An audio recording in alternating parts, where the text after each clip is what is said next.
Okay, so we're just about at the point where we want to reunite this, but here's the problem. We want to make sure anything that needs to be created symmetrically, in other words, anything that has a mirror image, we want to do that now while we're working in this instance and polygon mode. Okay, so this side is the instance, this is the leftover, the half that we left behind. It really doesn't matter. The software doesn't care which one it knows that one of them is real, the other one is just a reference. So the first thing we might want to do is create this articulating process here. I'm going to grab the face.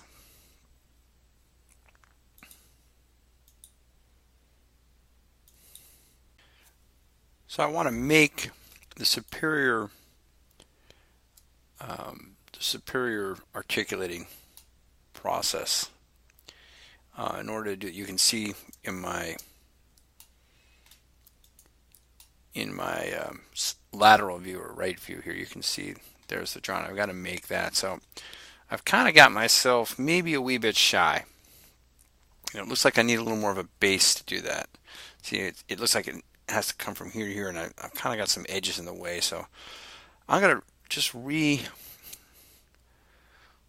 some things a little bit. I'm going to say edge. I'm going to grab this edge and move it posteriorly a little bit. See what that did.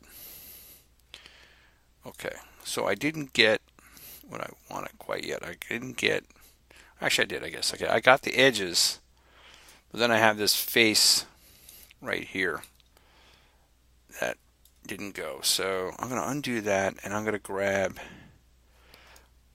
hold the shift key and add these two edges, and so I can move all those edges back. All right, and that seems okay. That's actually probably a little better. I should have paid more attention when I made the cavity. See how now if you go to the top view, I'm sorry, see how I've got, a nice little cavity there for the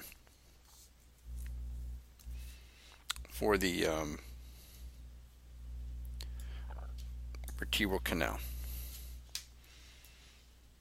All right, so let's go back and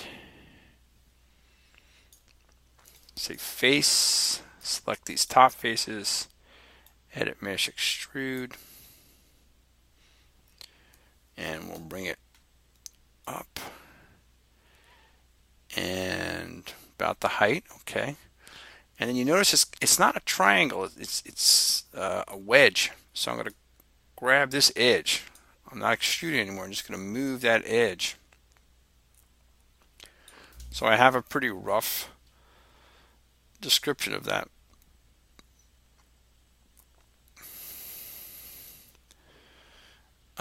Now I'd like to start bringing the transverse process out, and you can see that's kind of an odd problem too, because it doesn't come off perpendicular. It tends to come off at this angle. I don't know what you would say that is, maybe a 45-degree angle.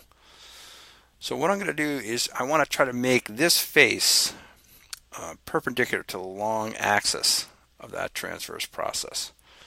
So I'm going to do that by grabbing this edge, moving it to that position. Okay, so I can see in my top view, I'm kind of getting pretty close. Pretty close to the angle I want. And then I'm going to extrude it. And I'll say, come back here and say,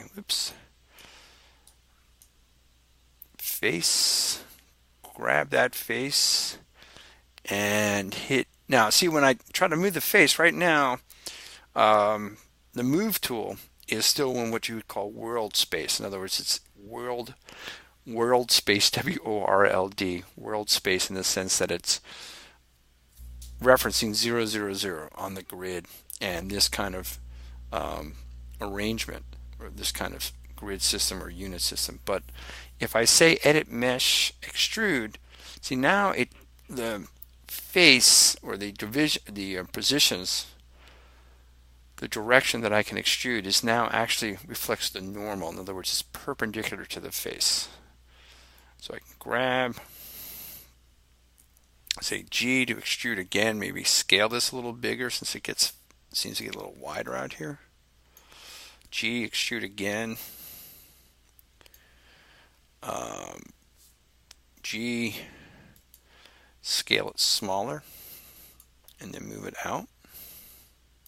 Maybe still a little smaller.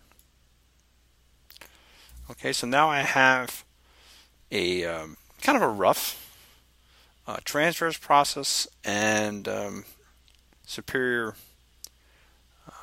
articulating process. I'm going to make the inferior one in a second.